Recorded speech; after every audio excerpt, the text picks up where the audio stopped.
So there's a big question if you're just kind of trying to assess how likely is it that we'd find a protein by chance with all the amino acids in that prebiotic soup interacting with each other for, say, billions of years. And I give it a lot of time. How likely is it that we'd ever get a protein to arise by chance? So I have a colleague who's been interested in the whole question of whether or not life could arise by chance for a long time. His name is Doug Axe. He's a molecular biologist. He did his PhD at Caltech. He worked for 14 years at Cambridge University, and he wanted to find out how common or how rare are the functional sequences of amino acids among the big space of all the possible amino acids there are. And he came up with a really amazing number. And it's 10 to the 74 power. So just to get the amino acid sequence properly, you've got an odds of about 1 in 10 to the 74. But there's other probabilistic hurdles that have to be overcome. If you want to build a protein, we know from chemistry that you have to attach the amino acids together with what's called a peptide bond. In nature, peptide bonds occur with about a 1 in 2 in a 1 in 2 frequency. Half the bonds that form between amino acids are peptide bonds, half aren't. But if you get any bonds forming that aren't peptide bonds, you can't form a protein. So to form a protein, 150 amino acids long, you've got a 1 in 2 chance at each site of getting the correct type of linkage. So you've got 1 in 2 times 1 in 2 times 1 in 2 times 1 in 2 to the what power? Close to 150. Since we got linkages, we have 149, but call it 150, okay? So in other words, we got another huge exponential problem to overcome.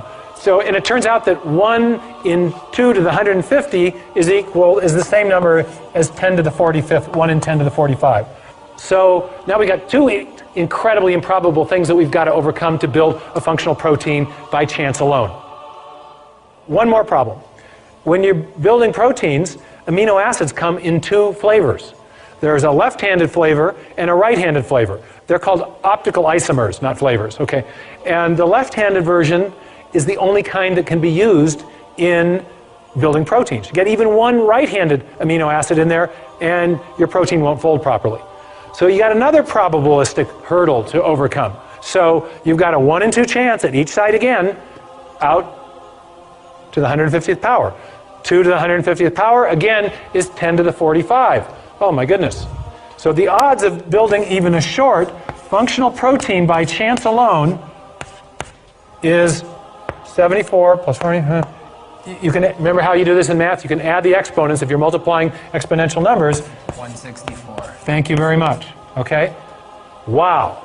Now, can anyone get their mind around a number that big? There's only 10 to the 80th elementary particles in the entire universe. There's only 10 to the 16th seconds since the Big Bang. There's only 10 to the 139th total events since the beginning of the universe. Now you're starting to get the understanding of why people are very skeptical that the chance hypothesis is going to do the job. Now, you may have heard just the opposite. Has anyone ever gotten in a discussion with you about the origin of life and said, hey, it happened by chance?